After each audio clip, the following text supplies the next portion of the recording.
এই নাও তোমাদের কাপড় রেডি। এ দাঁড়াও, এটাতে হাত দিও না, এটা আমার ভাইয়ের জন্য। ভাই নাও, তুমি এটা খাও। হ্যাঁ, আমি শুধু এটা খাইতাম? ওর ভাইকে ভালো ভালো খাবার দেওয়া হচ্ছে, আর আমার বেলা এটা? দাঁড়া, কিছু একটা উপায় বের করতে হবে। হ্যাঁ, বুঝতে পাইছি। হ্যাঁ, টিস্যু পেপারটা নিয়ে এইভাবে রাখতে থাকি, যাতে চম্পা বুঝে এখানে কিছু দিছি আমি। এই তো চম্পা চলে আসছে, এখন দেখা যাক চম্পা কি করে। এই দাঁড়াও, এই খাবারটা তুমি খাও, এটা আমার ভাই খাবে না। না, এটা তোমার ভাই কাক।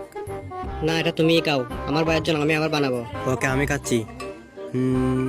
চম্পাকে একটু বোকা বানাই। এই নাও ভাইয়া, তুমি এক পিস খাও। না, আমার ভাই খাবে না, এগুলো সব তুমি খাও। এ ভাই আসো, এগুলো খেতে হবে না, আমি তোমার জন্য আবার নতুন করে খাবার বানিয়ে দিচ্ছি, আসো।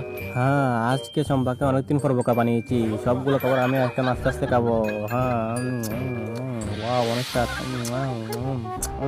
আমার চম্পা তো অনেক ভালো রান্না করে।